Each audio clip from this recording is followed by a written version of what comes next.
Komisioner Mediasi Komnas HAM Prabianto Muktiwibowo menyinggung soal pengosongan lahan di Pulau Rempang sebelum tanggal 28 September 2023 saat melakukan pertemuan dengan warga Pulau Rempang pada Sabtu 16 September 2023.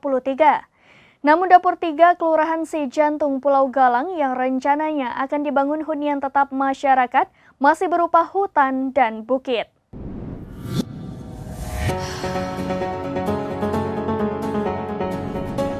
Komisioner Mediasi Komnas HAM Prabianto Muktiwibowo menyinggung terkait pengosongan lahan di Pulau Rempang sebelum tanggal 28 September 2023 saat melakukan pertemuan dengan warga Pulau Rempang pada Sabtu 16 September 2023. Namun Dapur 3 Kelurahan Sijantung Pulau Galang yang rencananya akan dibangun tempat hunian tetap masyarakat masih berupa hutan dan bukit.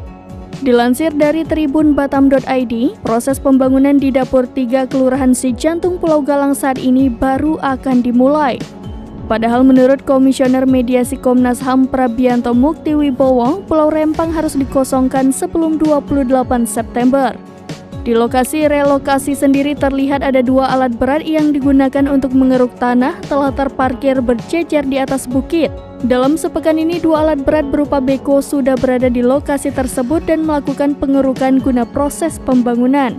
Saat pagi hingga sore hari, tim dari Ditpam BP Batam juga berjaga di kawasan tersebut. Sejauh ini pembangunan rumah hunian tetap yang ada di Pulau Galang juga masih dalam proses pembangunan akses jalan. Terlihat dari pembukaan lahan yang menuju Camp Vietnam, lebih kurang memiliki lebar 8 meter. Melihat kondisi ini, Prabianto berharap agar pemerintah benar-benar mempertimbangkan pengeluaran HPL. Sebab peraturan yang berlaku dalam menerbitkan HPL harus dipastikan hak-hak pihak ketiga yang ada di dalamnya. Sebagai informasi, saat Tribun Batam mendatangi lokasi yang sedang dalam tahap pembangunan awal tersebut, akses menuju ke sana masih di jalan utama. Sejauh ini proses pembangunan hunian tetap di Dapur 3 Sijantung terus berjalan. Saat pagi hingga sore hari, tim dari Ditpam BP Batam juga berjaga di kawasan tersebut.